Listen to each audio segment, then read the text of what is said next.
Good evening, welcome to the channel this evening, and we will carry on with some more pyrography. I'm a little sleepy tonight. I'm a lot sleepy tonight actually. I've just kind of woken up just before the stream. Falling asleep here at the desk.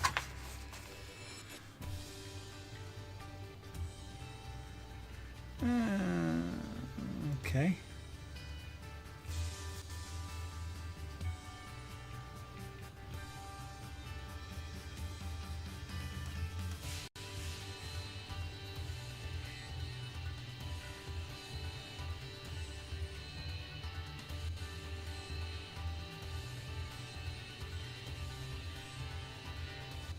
Right, carry on with what I was looking and studying, deciding what to do, when, where, how.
Okay.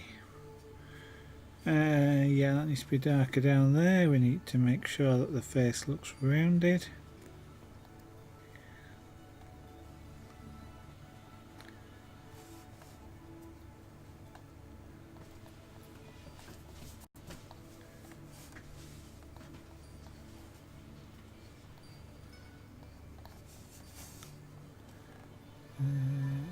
Just need a little bit of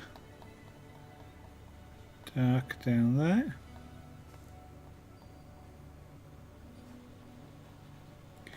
I come back to that again in a bit. That's okay. Blend it a little bit.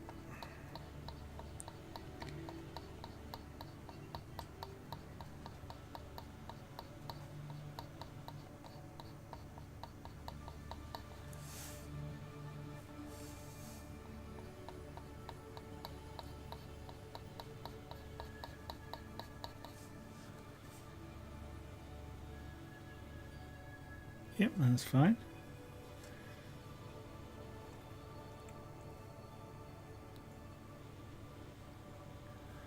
Oh yes, eyebrows. Eyebrows. Got tweets tonight. Either a lot of people going live on Twitch.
Yeah. Okay, that is what I thought it was. So we're working in an arc. Okay.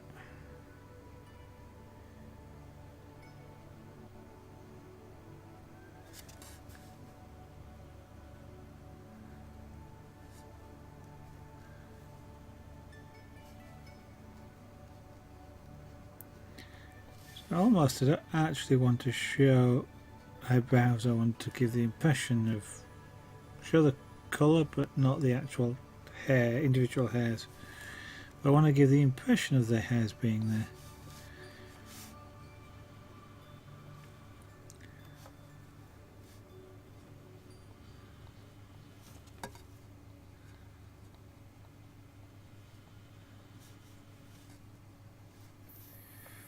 Well, that's principally because I don't want to be drawing hundreds of hairs.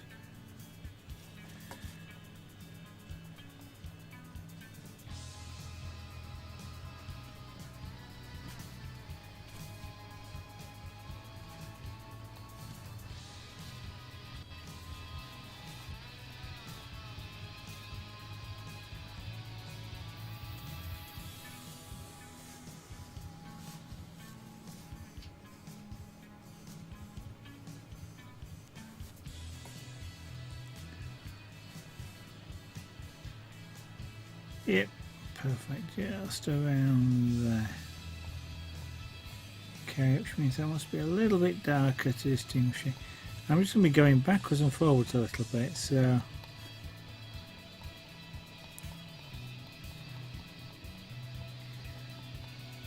I've got two tones side by side that are similar tone, and one of them needs to just stand out a little bit more.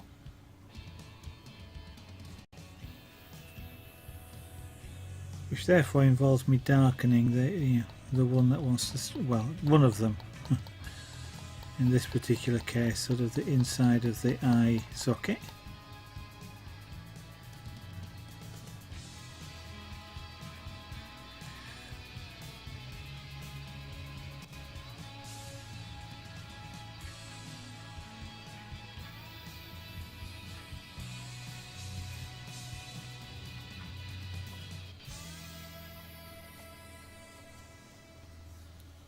I need to do that all the way around inside there. It's a weird thing the way the flash has done this. Full face flash is great for taking photographs. You get a nice even spread of light, but it doesn't have to put shadows in really odd positions.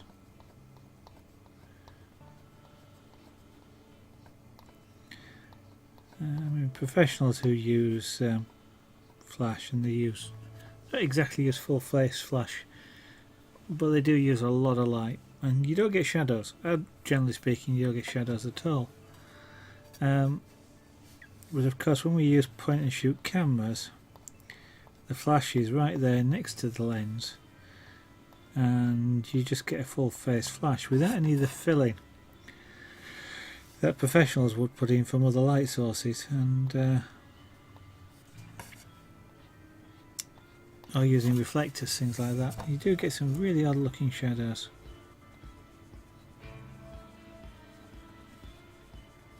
Sometimes you get not odd looking shadows but odd looking light areas, so areas that you would normally expect to be shadowed aren't.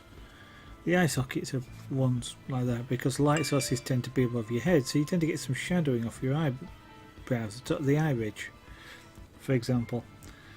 And with a full face flash you don't, and to me as an artist it kind of looks slightly odd.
Again, just gently playing about with the shading. Well, playing about is the wrong word, but I'm just gently changing the shading slightly, just to create the shapes, create the eye socket. The fact that this is indented and it's not flat, and as I say, that's challenged slightly by the full face flash, which takes away a lot of the visual cues that you get from shadow. There are still shadows there, but there are a lot subtler shadows, a heck of a lot subtler shadows of really slightly different tones. You can just about see it across there. There's a very slight different tone.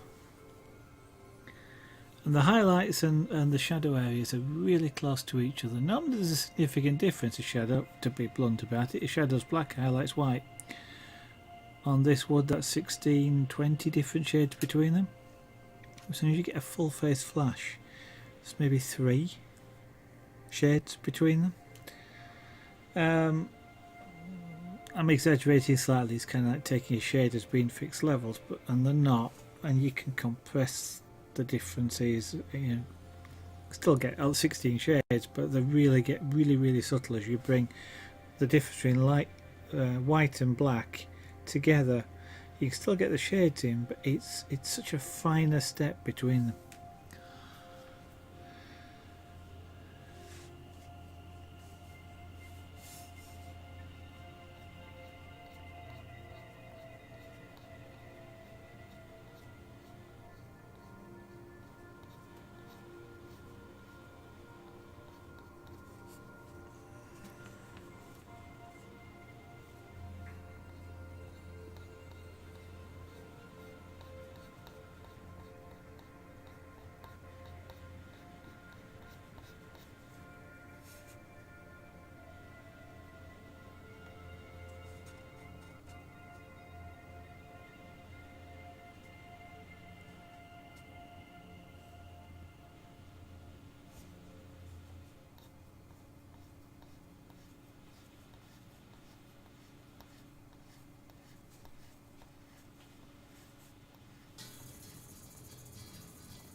Okay, time to put some more work into the eye on this left hand side.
lot of subtle shading goes into getting the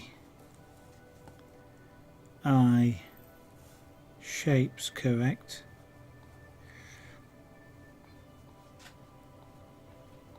That's what I'm just working on here.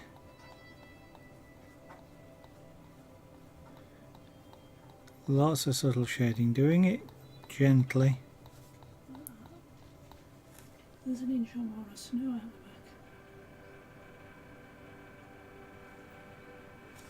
Just a minute, guys.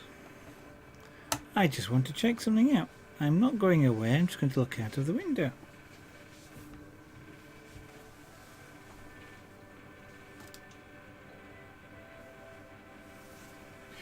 In the last couple of hours, it's snowed. Here in West Yorkshire, we've about an inch of snow. And that was kind of surprising in a way. So, well, doesn't change much. Still going to do some pyrography. It's warmer in here than it is out there, obviously, although around here anyway. Just before it snows, it does tend to warm up. It gets really cold and then warms up.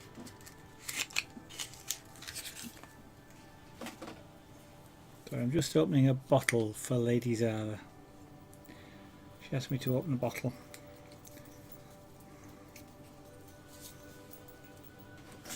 Then I'll get back to doing the pyrography.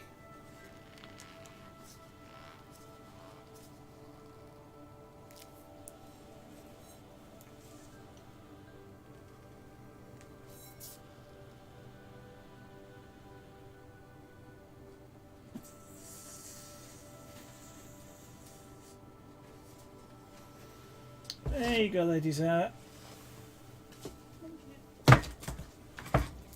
Yeah, knocking everything off my desk. Okay, pyrography. Yeah, subtle shading. Subtle shading. So keeping the pen cool makes it a lot easier to do subtle shading. Takes longer to do with a cool pen, but a lot easier to do as well, because the shade only changes slightly with, well, it changes exactly the same as it does with a hot pen. The amount of heat, it's a quantity of heat supplied. So a lot of heat in a short period of time, same as a small amount of heat in a long period of time. Kind of works the same way. So a cool pen allows you more time, but you actually have to also allow it more time. But here I can see subtle shading changes just as I lay the pen down.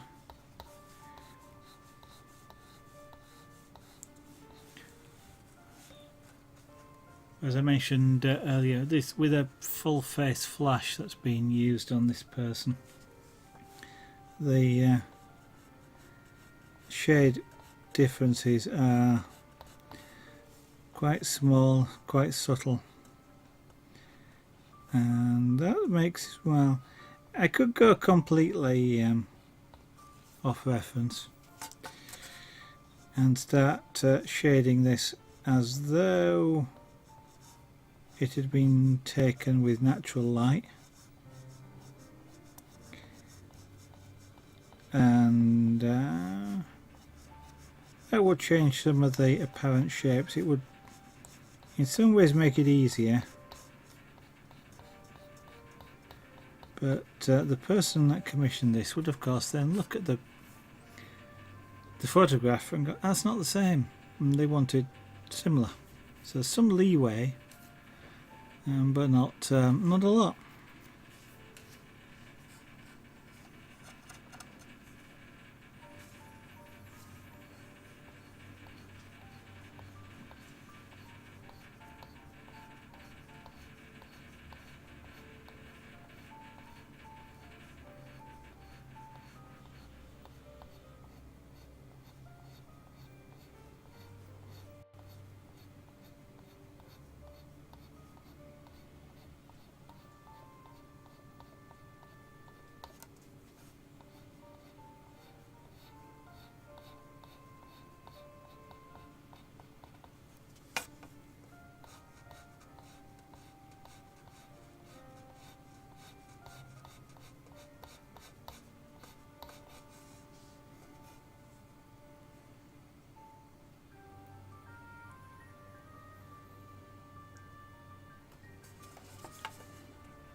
Okay, this eye is brighter than this one at the moment.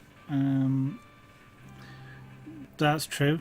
The head is tipped slightly or twisted slightly to one side, so the flash wasn't exactly centered, and that is making this eye look slightly brighter.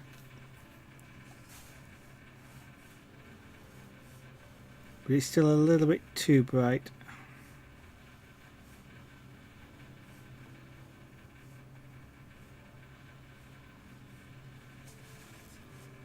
And it's really just in this area here.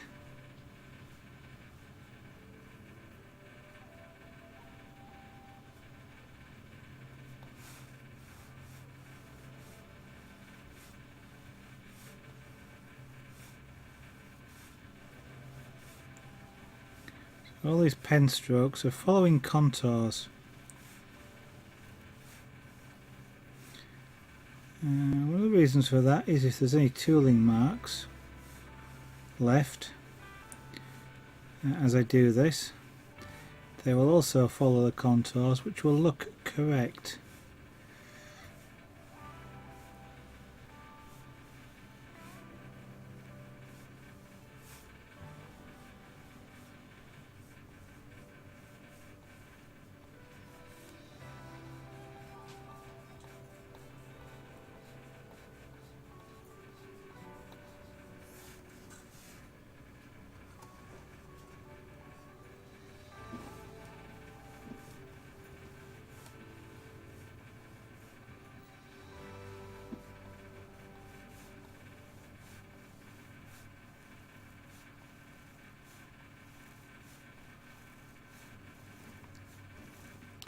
Now I'm doing outside curves here. Normally, especially for beginners, it's recommended to actually only do inside curves.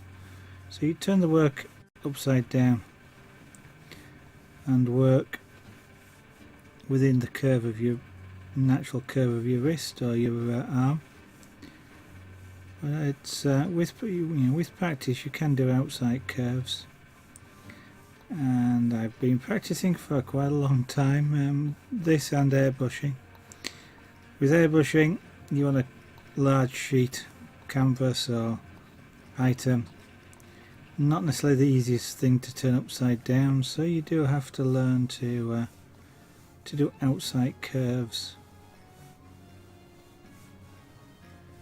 And my outside curves aren't perfect, but at least what I can do is follow the line that I'm after. They're not fully symmetric, but they are smooth.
Sometimes as you're working, as I just did then, I see what detail on one eye and I go look and see if it's on the other.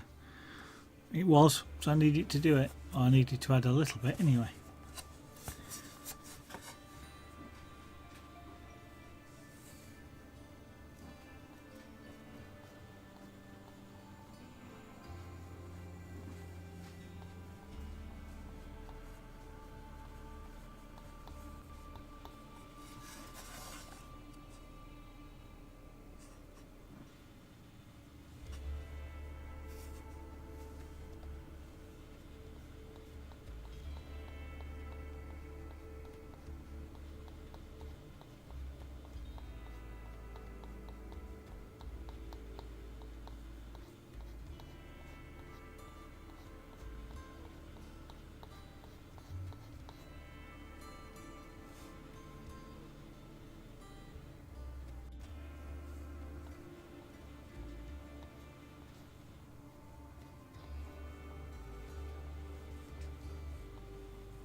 I could maybe do with a bit of a clean, but apparently not.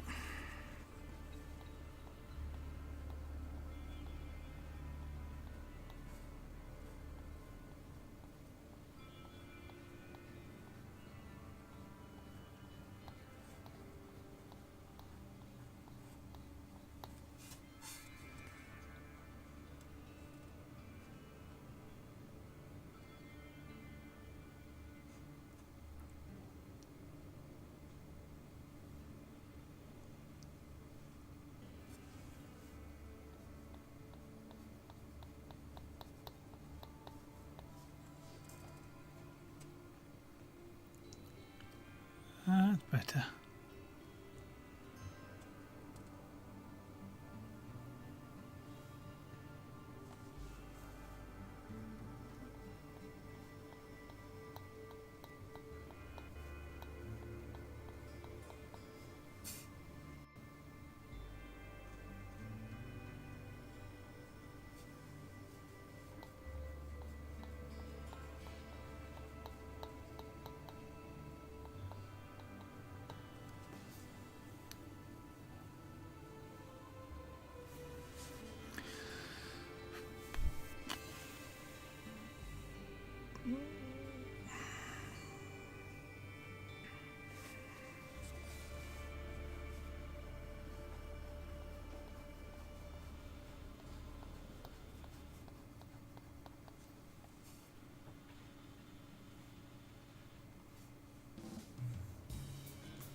Cloud Sky, thank you very much. That's very kind of you to say that. Good evening, welcome back to the stream.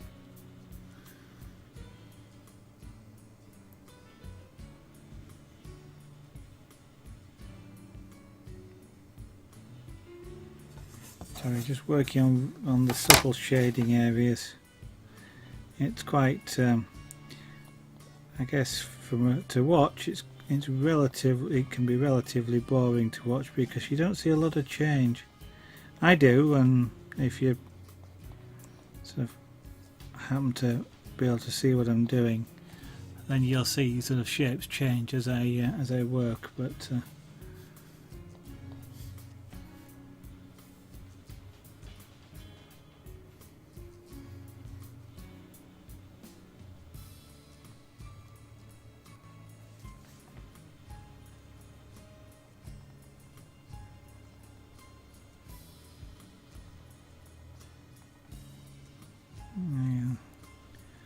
eyebrows around here.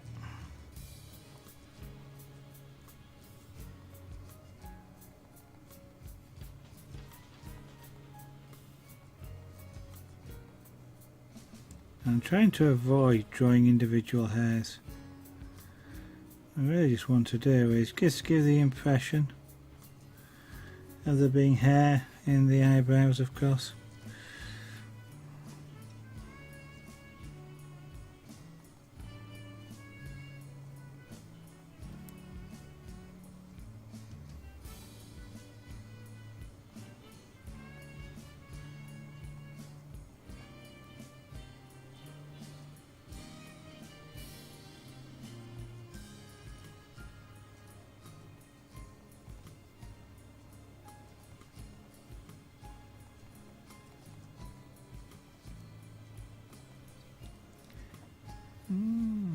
Sort of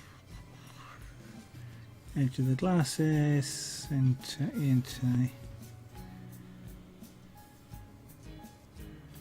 yeah, about end somewhere around that.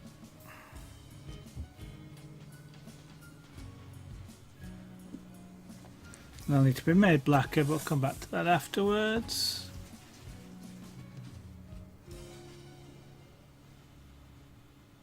Okay.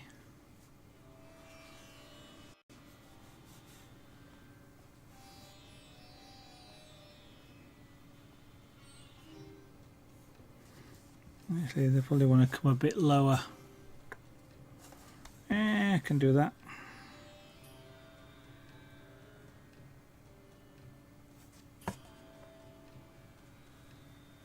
hair then virtually comes in at this point here as well, which starts to confuse things a bit.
It's important that joined up with the glasses, otherwise it would have looked a little bit odd.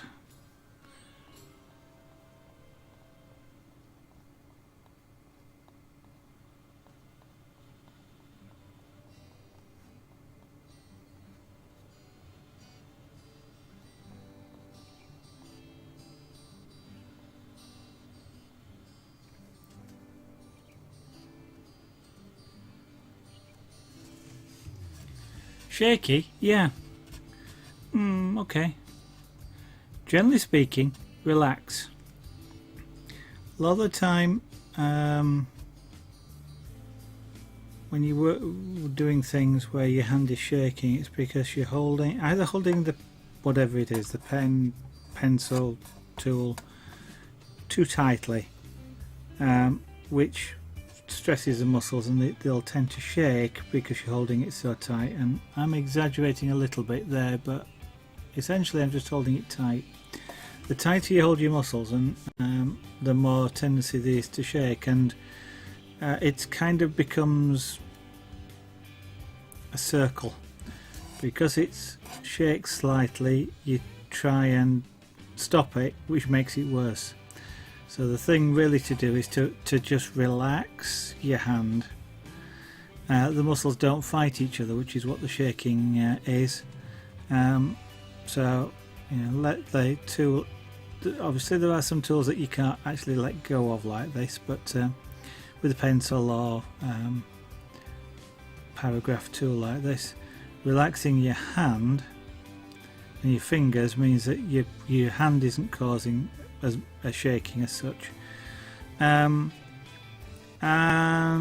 you know, if you can, resting a hand, like here resting on the work, I tend to rest my arm on the edge of the desk while I'm working, but on the work. If you're working really black with pyrography, pastels, anything like that, then use something like a tissue to stop yourself smearing the work.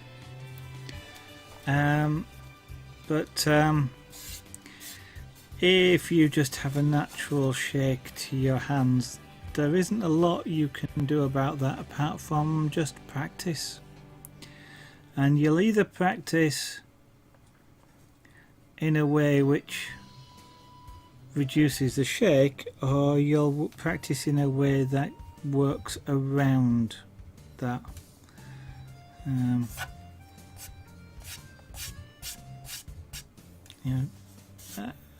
So sometimes it can work for you, sometimes it works against you, but the other way is to go visit a medical practitioner and see if there is anything which is actually causing a shake.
Hello, Junior.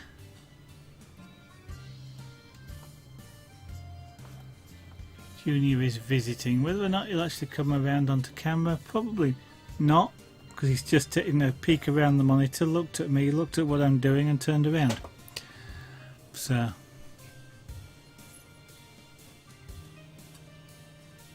okay. Truly involuntary shaking is not something, well, it's something you'd need to see a medical practitioner about. Whether or not there's anything they can do, I couldn't say. There are things like muscle relaxants and things like that which help, which does, depending on what's causing them. I do know somebody that does have shake, which is controlled by certain medications, so it is possible. It depends on the severity and other things like that. Sorry, I see a lot of. I made an assumption, I guess, but I have seen a lot of beginners at doing things like this, where because they're really trying hard, they sort of squeeze the life out of the pen or whatever, and then they do get quite strong shakes.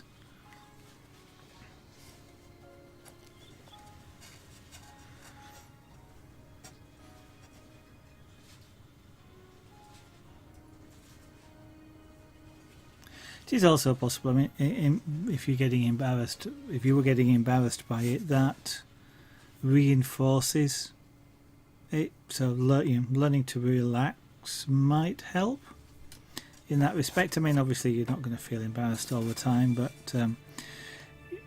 you'll notice it more when you're trying to do something where it affects you, I guess. So learning to relax might help, but I'm not a medical practitioner. I don't know.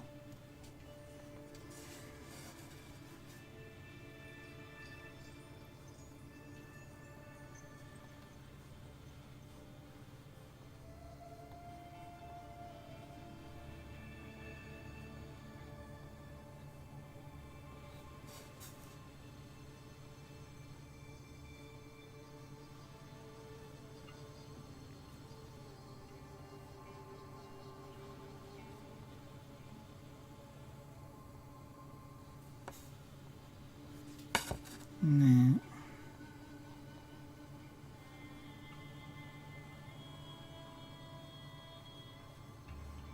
Got it. I was just trying to get a very small area there that wasn't being coloured. Usually I am quite good at being able to hit the mark, so to speak, with a pen like this, and get it to mark just exactly where I expect it to do, but just sometimes, and there was one a minute ago, I couldn't quite get it right.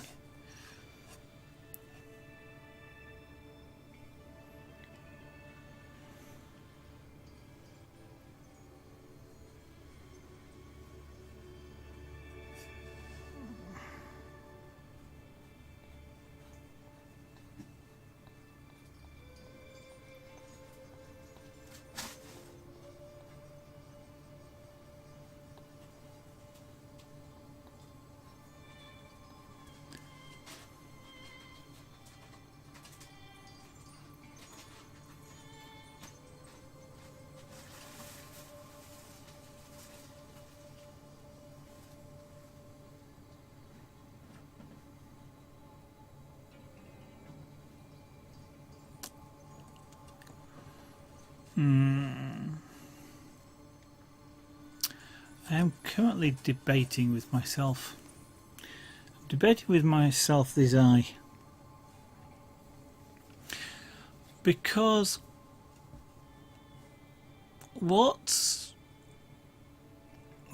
there's three things going on in the photograph.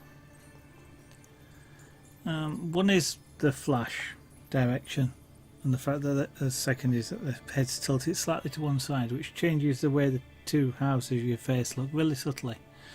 The other one is the person is doing sort of stretching the one eye. I'm exaggerating here, sort of stretching one eye open slightly, compared to the other, and that changes the sort of the shapes just underneath the eye, well above and below the eye, because it's kind of like pulling the skin up, which flattens it out. And in doing that, what we don't see is on this side here you can see sort of what would be the folds in the eyelid, and a little bit more about where the eye socket actually is, around there. So you can see the fold and the eye socket ridge. Here, because of them doing that, you've not got the fold of the eye, and it's a lot more subtle where the eye socket ridge is. It just looks a bit odd.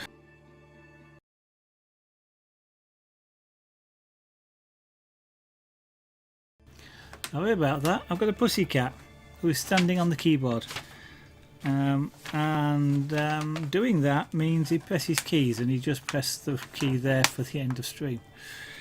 Hello, Junior. Hello. You want to sit on my knee? Come on then. Come on, you've been really careful, I suppose, standing that black that you can see there. That's Junior. Come on then. You've been really careful, I suppose, standing, so I won't put you on the floor. Come on, you can't sit on the desk. I'm supposed to be doing pyrography, Junior. Junior, look this way. Look at the camera. Then people, the good people. There you go. There you go. That's Junior. That's Junior.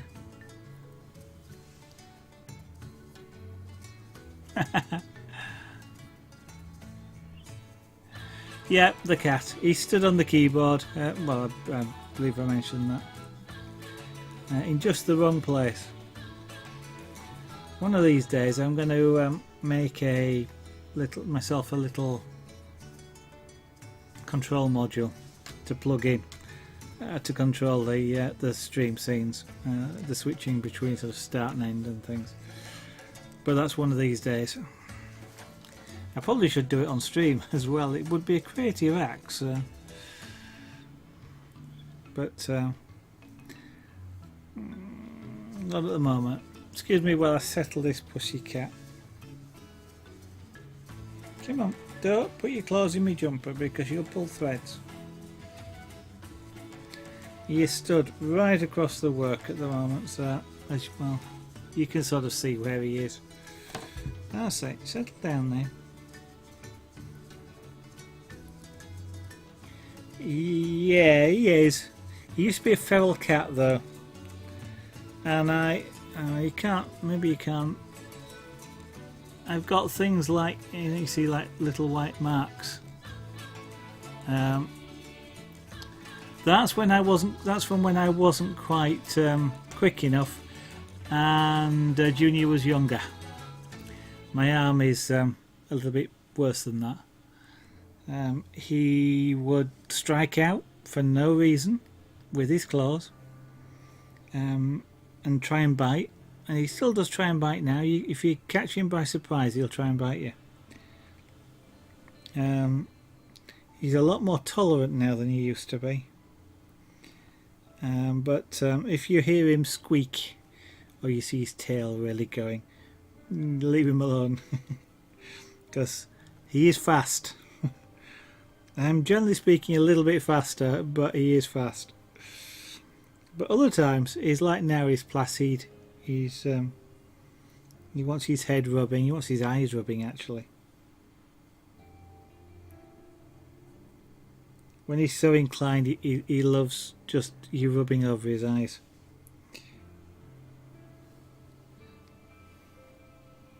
So I will be doing some pyrography again in a moment, hopefully anyway.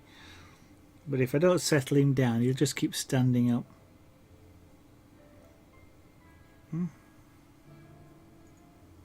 Okay. You going to let me do some pyrography now, pussycat? Let's have a go. So, since he's put cat hairs over this, I'll just brush it off.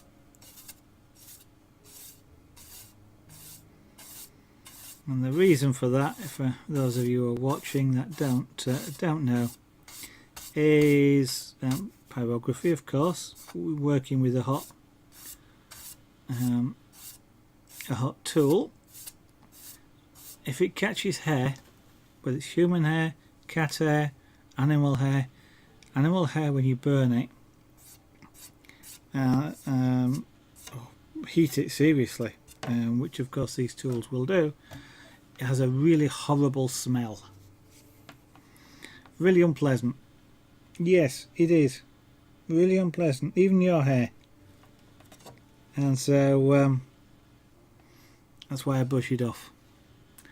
Now then, he's going to object at some point to this because of the cable. And I'm going to have a problem working around him. I'm now just studying the eye on the left or the person's right eye.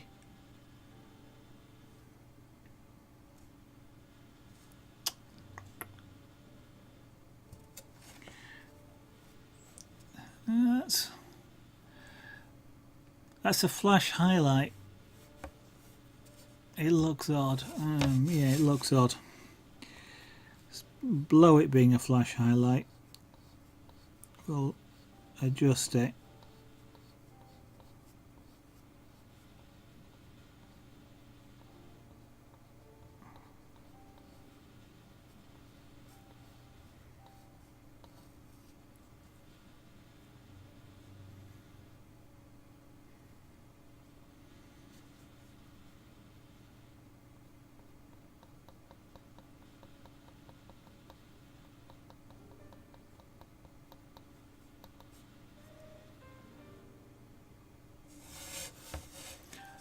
Yeah, I can do.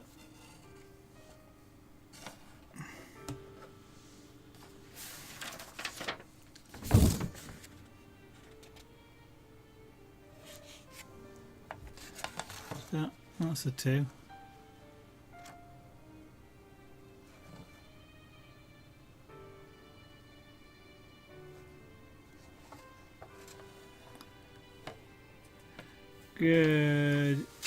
Good evening, Matty. Good afternoon, or good morning, whatever's appropriate to your time zone.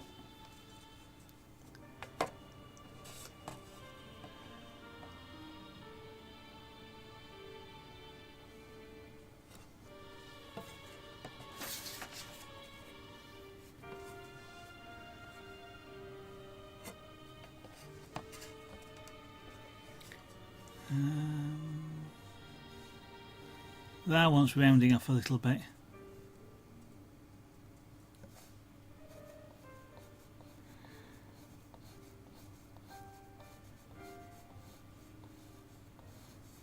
And that's a rather disrespectful comment, so if you wish to stay around, then I suggest you don't do that.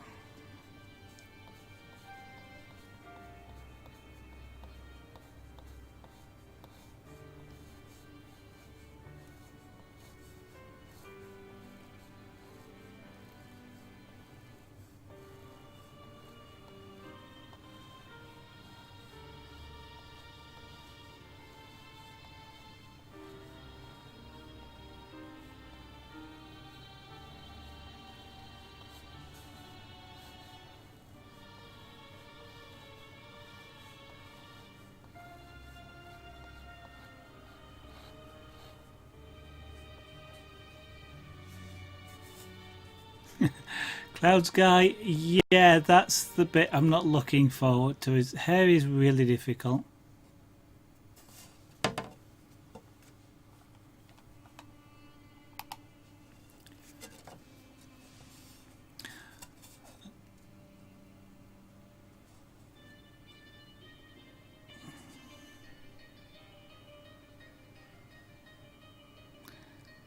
And it will be a challenge to do, but that's part of the fun of it. It's I was going to say it's odd in a way in that I can do hair with airbrushing, and you can get their shapes and things. But in a way I should be able to do exactly the same thing I do with airbrushing with a pyrographic pen, because an airbrush you lay down, you know, you lay down a path of colour, and it's got soft edges. You know, it's a line of colour with soft edges. That's just the way the airbrush works, and to some extent a pyrographic pen works exactly the same way. You get a core line with soft edges, and I should be able to do it, but with I suppose generally speaking with airbrushing I'll use a transparent paint so that the colour builds up. Equally well, you know, I'll say the same thing applies to pyrography. You know, this is kind of like applying transparent colour. You can see the white through it. As I apply more colour, it gets darker and darker, just like airbrushing does. But it don't work that way.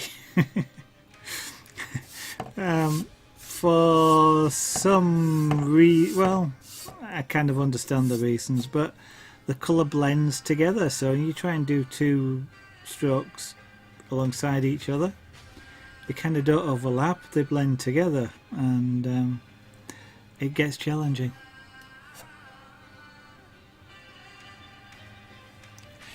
He did indeed.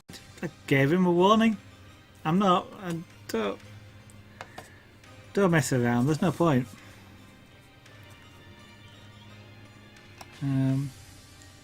He doesn't serve any purpose. He doesn't serve any purpose doing it. It doesn't annoy me. If anything, it's disappointing that people try so hard to do something like that for no real gain or anything. So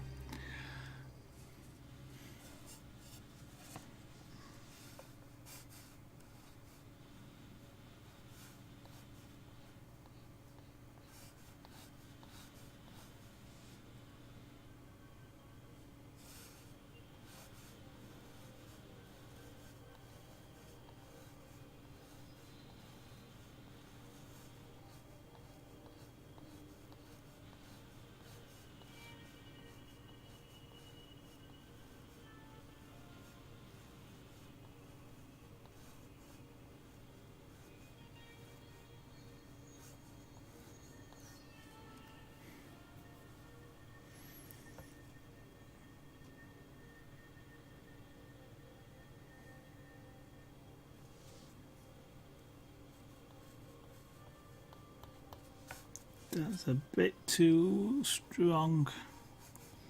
It's right, but it's a bit too strong. So what we'll do is just apply a bit more colour around it to spread it out a little bit.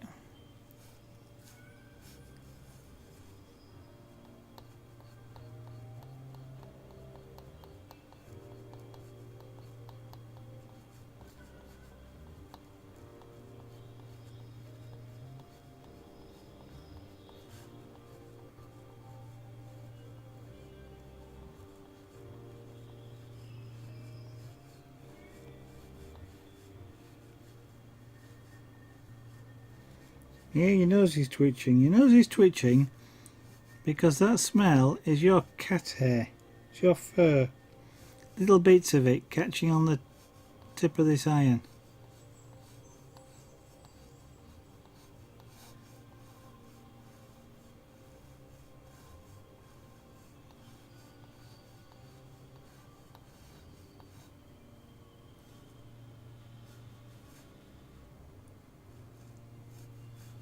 Yeah, it's a little bit stronger than I want it to be. Okay, let's darken this area here a little.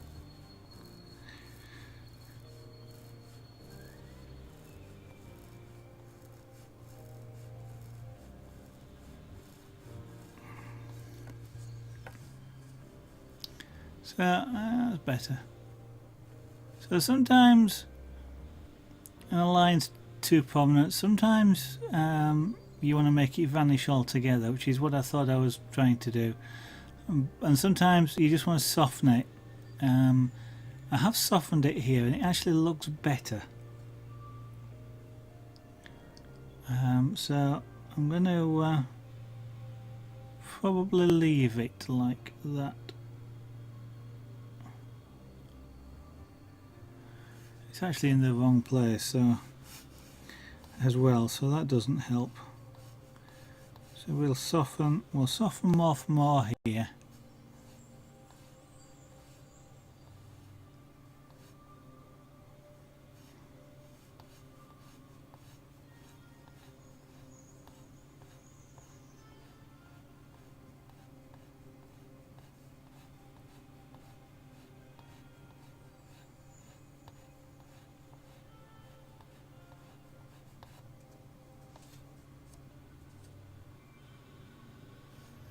Yeah, and underneath, soften off a lot underneath. The softening is just grading, creating a gradient, making the colour fade out as you move further away from it.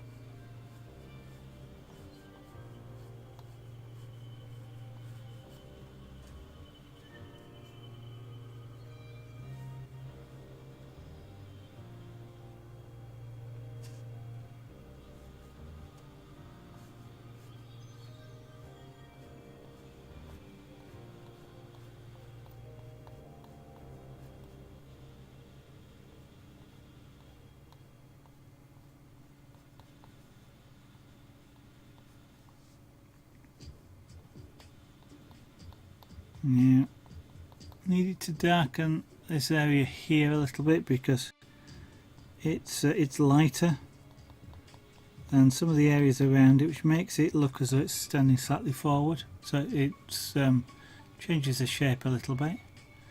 So just by darkening that, I've taken, made it look as it's gone further into the background.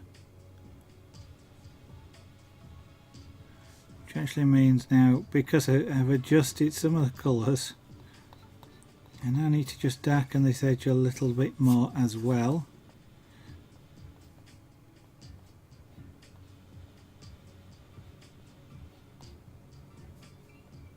Because now that doesn't look as far back as it did before.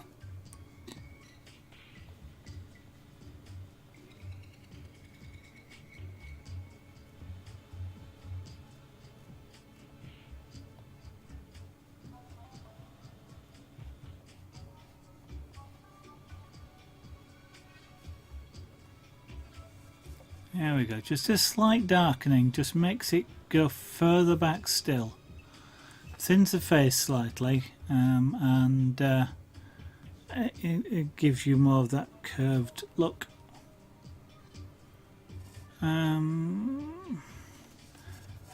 Yeah, still a little bit.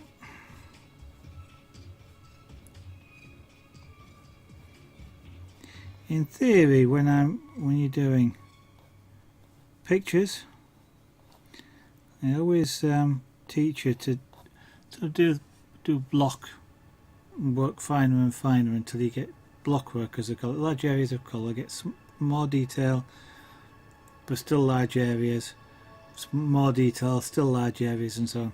I tend to kind of go I'll do a large area and then I'll go, tell you what, I'm going to work on the real details, which is what I'm doing here.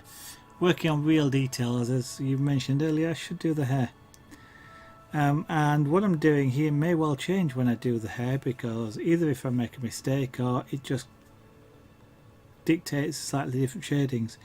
It could mean that I have to adjust the colour on the face, so I should work more properly, shall we say, or more recognised as to traditional techniques of how you should work through an image. But largely speaking, you do it how you like. Yeah, you're the artist. If you want to do a little tiny detail down here, do a little tiny detail down there, and below what the establishment says, it's about the image at the end that matters more than how you got there. Although that has is part of it as well.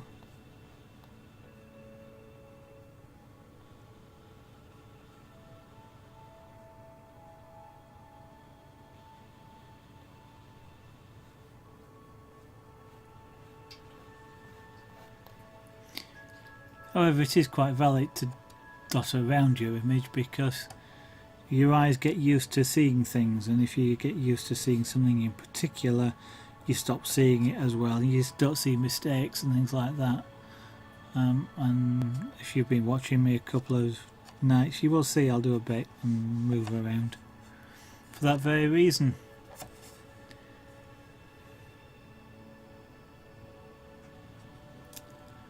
I'm not going to do the whites of the eyes just yet, which aren't white, but they'll need colour.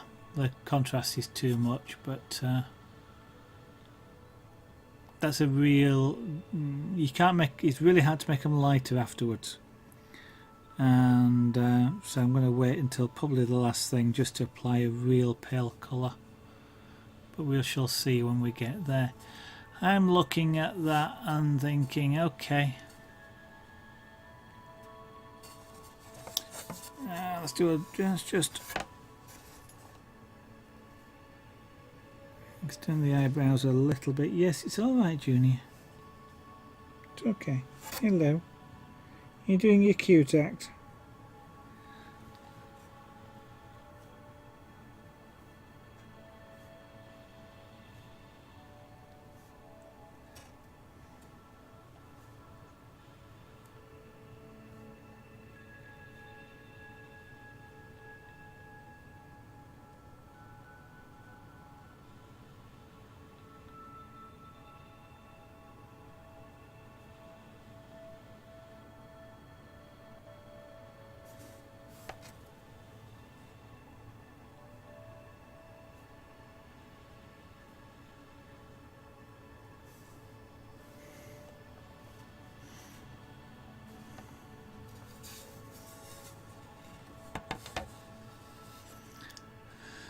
Okay.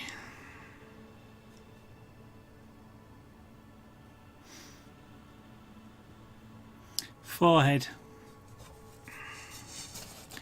Now then, for the forehead, this is light colour. This is kind of like, well, some of the forehead is exposed, and some of the forehead is covered by the hair. So this is more of an underpainting, because the hair, once I get the hair down, it's a bit harder to do light colour in between it, especially, you know, where there's two strands that are separate, you can see through. So what I'm just going to do is just apply an undercoat. A light layer of colour. There's a lot of flash on the forehead.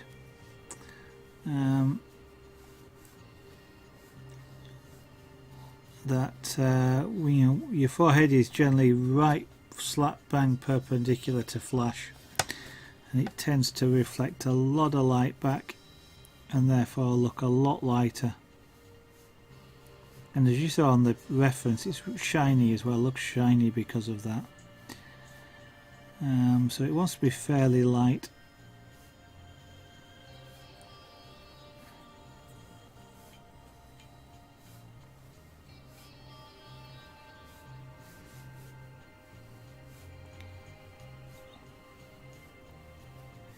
Now what you won't be seeing, but I am, is that this is actually applying a really light colour.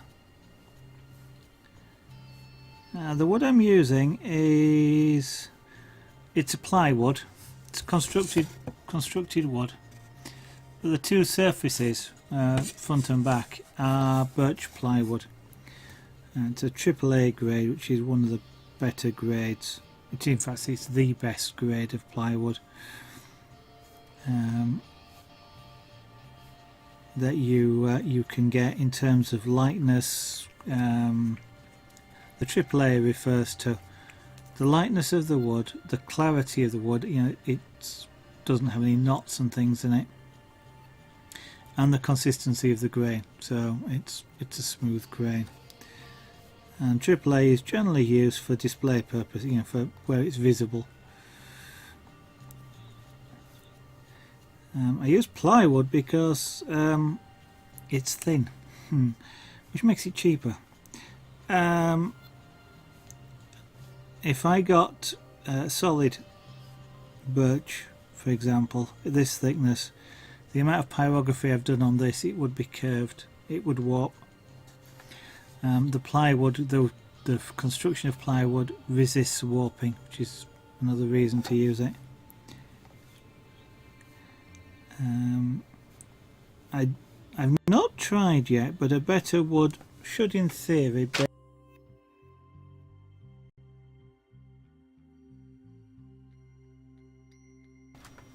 That's the cat again, standing on the keyboard. A better wood should, in theory, is poplar. Poplar's even whiter, but I've got some. I haven't tried it yet. It's quite hard to get hold of, actually, this poplar plywood, and I mentioned it's cheaper. It's cheaper than buying solid wood, because I'd need it about 3/8 minimum to stop it warping with pyrography, and it's not cheap wood. One I haven't tried, which is supposed to be very good, is it's called basswood, generally in the States. It tends to have that name in Europe as well, but over here its name is European lime. It has a really nice, I use it for carving, and it's got a really nice grain structure for carving, which is supposed to be the same, work the same way for pyrography.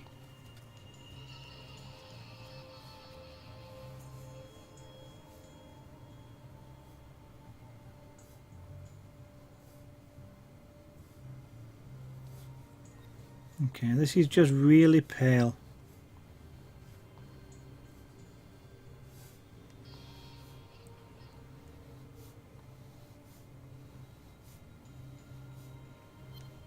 I'll probably go over this a couple of times,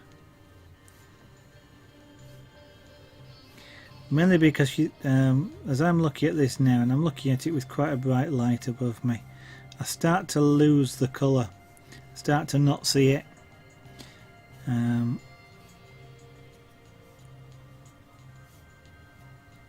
if I'm not careful, what happens then is I apply too much. It's kind of an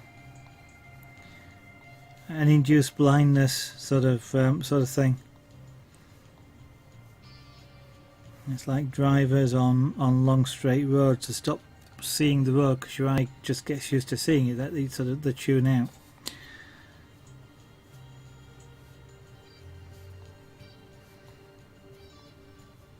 Your eye actually likes to see movement.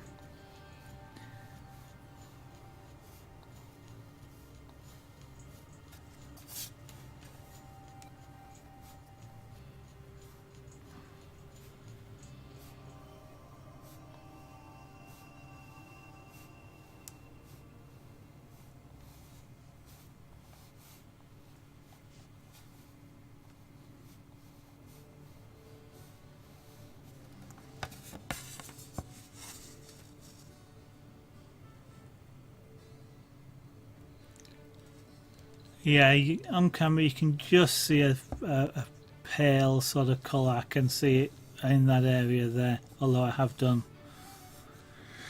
a bit around there.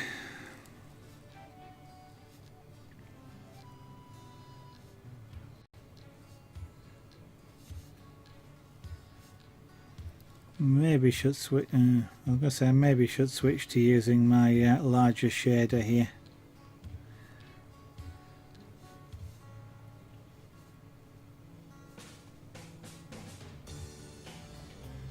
I haven't had as much practice with using the larger one though.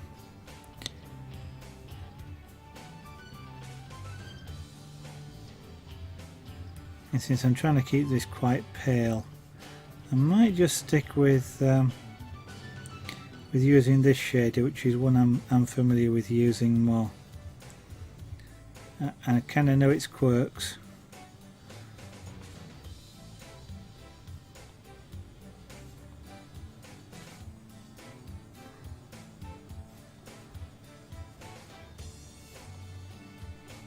I'm still learning them on my other shader. I know on the other shader that I've got, the right hand side of the tip is actually hotter than the left, and sometimes just rocking the tip slightly sometimes can leave you with a dark mark. What do you do if you put too much colour and it looks bad? Cry. Generally speaking, there are two ways of correcting a mistake like that. The first one is to scrape it off. Largely speaking, the colour sits on the surface. What the heat is kind of doing is it's drawing fluid out of the wood fibres, out the cells, and then cooking it. And cooking it, heating it up, turns it brown. The more heat, the browner it gets. If you're familiar with maple syrup, that's effectively the same thing. It's the sap of the tree which is cooked, and in cooking it, it goes from clear to golden brown. This is kind of the same thing, and it sits on the surface. So if it sits on the surface, you can scrape the surface. Use sandpaper, for example, a sharp knife, to scrape some of that surface colour off. Now it goes, relatively speaking, it goes quite deep. It's not literally on the surface, it's actually in amongst the fibres. So you can't get rid of it all that way without scraping quite a bit or using quite a bit of sandpaper. But an area like this, for example, where it's really light, I could do that with. Here I probably couldn't. But the one thing about doing that is you've changed the surface texture, whether you've scraped it, whether you've sandpapered it. Even if you sandpaper it really carefully, you have changed the surface texture, and more often than not, it's visible when you put more pyrography over the top, because the underlying layers that are exposed just don't take colour quite the same as what's around it. It takes quite a lot of skill to hide it. The other way in which you do it is you describe it as too much colour. It's too dark, basically. Like here, eyebrows, for example. Say I'd done those too dark. Well, they look dark because you're comparing that shade to what's around it. So you're comparing this to what's white, or what's dark here. If I were to do something, this looks quite dark. But if I was to do something really black alongside it, that no longer looks dark. It looks lighter. If you compare that to that, it's dark. Compare that to the eyes, it's light. So, providing you haven't gone really, really dark, what I could do is if I wanted to lighten the eyebrows here, what I do is darken the areas around it. That way the contrast, the difference between them is less. That makes the accident look lighter. Quite often though, to do that would potentially mean applying a layer of colour all over the rest of the image. You can play a few games with that and fade it out gently to get around that, and just change one or two bits, but essentially they're the two ways of doing it. Because though the colour is kind of like a glaze on top, not quite on top, it has been suggested that I try alcohol, isopropyl alcohol, for example, medical alcohol, which is a solvent, and potentially it will dissolve some of the colour, but isopropyl alcohol will also affect the cells, and it could actually affect the surface. So I haven't tried that yet. That is one possible thought, but generally speaking, those are the two ways of fixing it. I would be a good art teacher. That I don't know. Sometimes I have patience, sometimes I don't. I have been, not a teacher, but I have been a lecturer. I have taught people things in the past. But would be a good art teacher. Don't know. I'm not, well, you know, as a teacher you learn before you teach, but I'm not, I don't know a lot of the formal techniques of art. I have learnt myself, or taught myself. I've learnt because I wanted to learn. Gone out there, done research, played, tried, you know, and just worked out from that. But thank you for the compliment.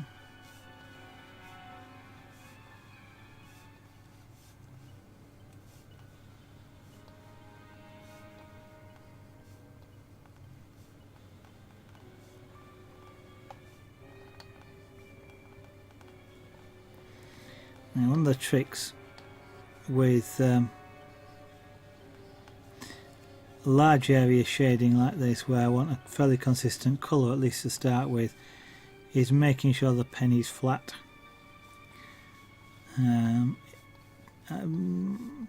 Although it's called a shader and it's got a large flat bottom, you quite often don't work with tools.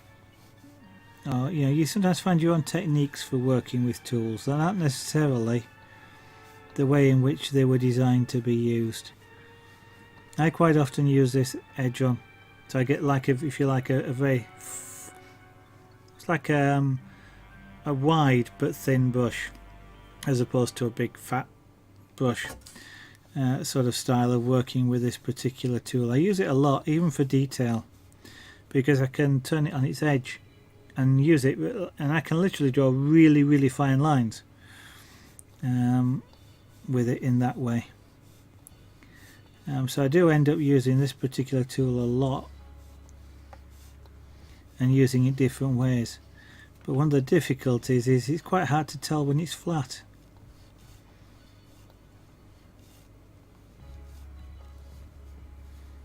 One of the ways I notice it is if I'm creating tooling marks with it, it means I haven't quite holding it flat. So I can see like little, I won't say scratches, but dents in the wood, which is caused by me not having this tool flat down.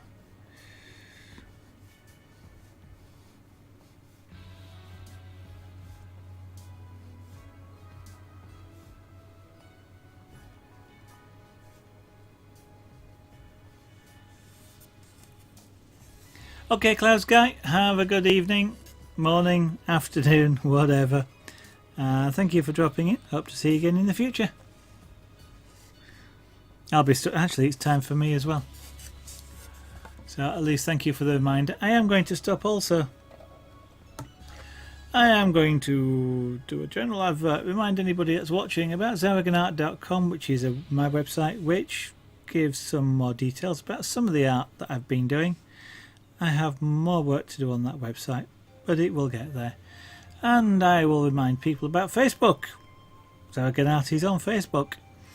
I'm also on Etsy. I sell the jewellery, which you've been seeing in the slideshow, running just above the website name there. And I'm also on YouTube. But unfortunately, until I get a few more followers on YouTube, if I do, YouTube won't give me my own URL, so you need, unfortunately, to search for Zaragonart Studio to find me. But apart from that, I'm going to say thank you to everybody for watching. I recommend you follow me. So do everybody on Twitch, so that's not unusual, but it does help to know when I'm live, if you're interested in coming back. You can also do the same thing with Twitter, as a tweet goes out when I go live, and generally speaking, the only other tweets are about either the stream or the shop or the website, so not a lot of them.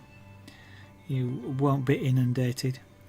On the other hand, should you just wish to try and catch me on a future stream, I try and stream 7 nights a week for a couple of hours, from around 8 PM UK time, 2000 hours UTC or GMT, or about 2 hours ago it was 8 o'clock here in the UK.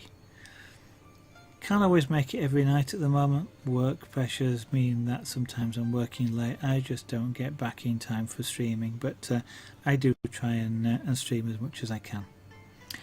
Thanks everybody for watching. I'll say have a great night here from the West Yorkshire in the UK, and I'll hope to see you again in the future. Bye for now.